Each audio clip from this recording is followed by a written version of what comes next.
Welcome back everyone. This is Nitu Meenal, Assistant Professor from the Department of Agricultural Engineering. Today we'll see something about soil water potential which comes under the subject Irrigation and Drainage Engineering under the unit Soil Water Tension and Measurement of Soil Water.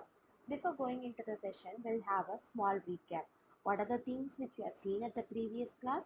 We have seen something about why irrigation is important, uh, how the plant gets water from soil, what is the water holding capacity, what is the soil water tension and soil water stress.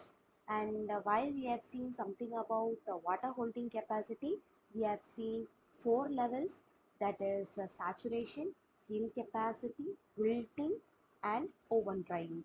And also similarly, by seeing the movement of water, that is interaction between the soil and water, we have seen two primary waves. One is capillary water and the other one is a gravitational force water, which is caused due to the capillary force and gravitational force. These are something which we have seen at the previous class. Today we will see something about soil water potential, because we have seen how the water holding capacity is very much important, which results in soil water tension and stress. So the potential is really necessary for us to calculate that water holding capacity. How we are going to calculate it, that is what we are going to see at today's class. So what is soil water potential?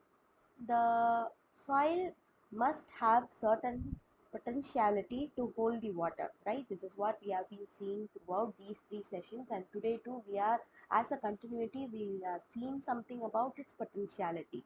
So that means that it is really important for the soil to absorb the water which we pour over the surface, and also the soil must have a capability to hold the water which could be utilized by the crop. That is, the root has to absorb the water in four levels, that is 40%, 30%, 20% and 10%, and remaining 50% of the water will go towards the groundwater table, which will drain downwards with respect to gravitational force. This is what we have seen, right?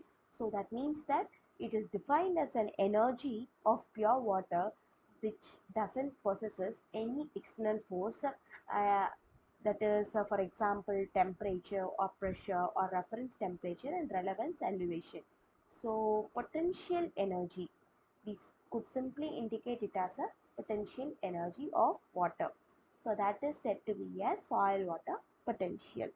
So this potential is determined as a energy per unit quantity of water relative to the reference potential of 0. So that means that potential per unit mass is equal to potential per mass. Similarly, potential per unit volume is equal to potential per volume. And also, if we are going to consider it potential per unit weight, then it resembles as potential per weight. So the soil water potential can be expressed in these three different units, and also this plays a major role. So the soil water potential could be usually calculated, that is the total water potential could be calculated with the summation of gravimetric potential, osmotic potential, metric potential and also the pressure due to external force.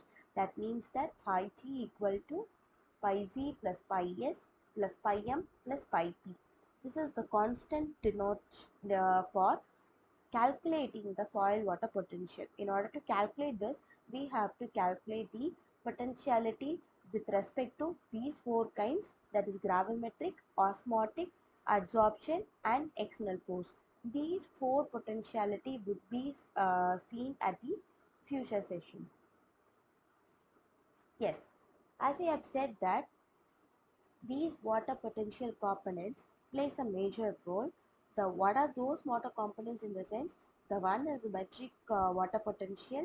Next one is osmotic potential. The third one is gravitational potential, and the last one is pressure due to external force. So this is the concept which I have prepared for today's class. See you at the next session. Thank you.